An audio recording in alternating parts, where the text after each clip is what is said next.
Flag ఇక్కడ ఎందుకుంది? నైరా, ఇది మన నేషనల్ ఫ్లాగ్.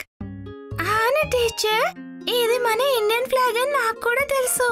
నేను దీనిని ఇవాళ టీవీలో కూడా చూశాను. అవును నైరా, సరిగ్గా చెప్పావు. ఇవాళ మన స్కూల్లో కూడా మనం ఇండియన్ ఫ్లాగ్ ని ఎగరవేయడం నువ్వు చూసే ఉంటావు కదా. ఇవాళ ఇండియాలో మనకి రిపబ్లిక్ డే కదా. అవును, ఇవాళ ఉదయం అందరూ ఫ్లాగ్ ముందు నిలబడి ఉండడం నేను చూశాను. నీకు తెలుసా రిపబ్లిక్ డే అంటే ఏంటో? ఎస్ టీచర్, మనం నేషనల్ ఫ్లాగ్ ని ఇయర్లో 2 సార్లు ఎగరేస్తాం. అది ఇండిపెండెన్స్ డే రోజున, ఇంకొకటి రిపబ్లిక్ డే రోజున. నైరా, నీకు గుర్తుందా ఆ రోజు మనం అమ్మ ఇంకా నాన్నతో కలిసి కార్టూన్స్ ఫిలింని చూడడానికి వెళ్ళినప్పుడు మూవీ మొదలవ్వడానికి ముందు స్క్రీన్ మీద ఇండియన్ ఫ్లాగ్ ని చూసినప్పుడు వెంటనే అందరం లేచి నిలబడ్డాం కదా. సరిగ్గా చెప్పావు.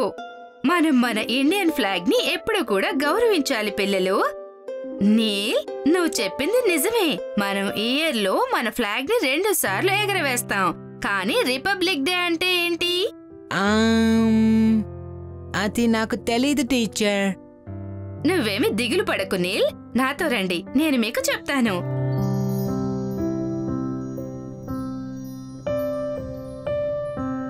హలో ఫ్రెండ్స్, మీరు కూడా రండి. టీచర్ మనందరికీ రిపబ్లిక్ డే గురించి చెప్పబోతున్నారు. వావ్, పదండి వెళ్దాం. దాని గురించి అసెంబ్లీ హాల్లో కూడా ఎవరో మాట్లాడుతుంటే ఇందాక నేను విన్నాను.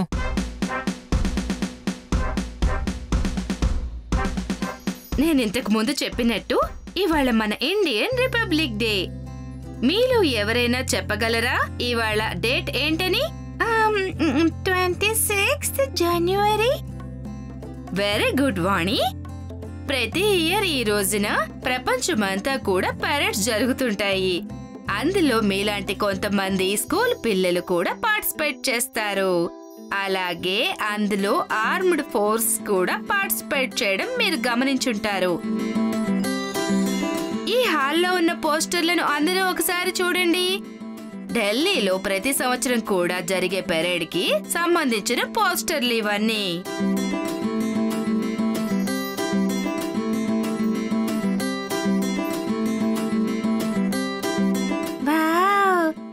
అలాగే మీరందరూ చూసే ఉంటారు, మన స్కూల్ ప్రిన్సిపల్ స్కూల్లో ఫ్లాగ్ హాయిస్టింగ్ చేశారు. అవును టీచర్. మీకు తెలుసా, ఇవాళ న్యూఢిల్లీలో president of India flag hoisting చేశారు.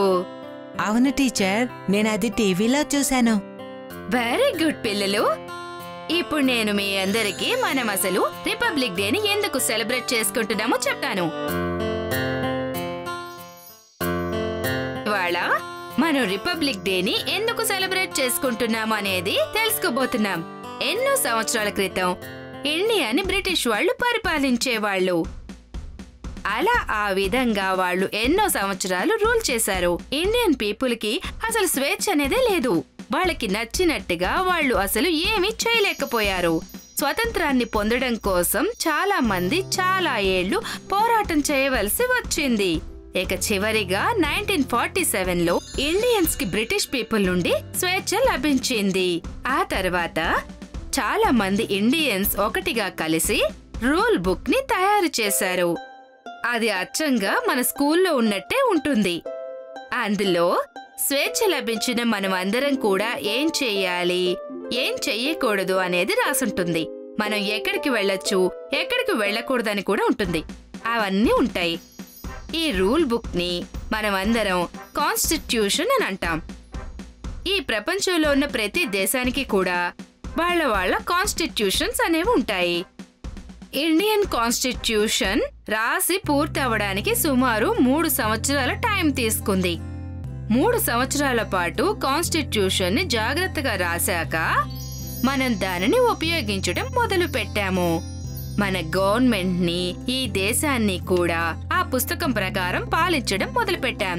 ఏ రోజైతే మనం ఇండియన్ కాన్స్టిట్యూషన్ ని ఫాలో అవడం మొదలు పెట్టామో ఆ రోజునే మనం రిపబ్లిక్ డేగా జరుపుకుంటున్నాం. మనం ఈ రూల్ బుక్ ని 26th జనవరి 1950 నుండి పాటించడం మొదలు పెట్టాం. ఇక అందుకని మనం ప్రతి సంవత్సరం అదే రోజు రిపబ్లిక్ డేని జరుపుకోవడం మన ఆనవాయితీగా మారింది. వా, వీటన్నిటి గురించి నాకు అసలు కొంచెం కూడా తెలియదు. అవును, నాకు కూడా అస్సలు తెలీదు.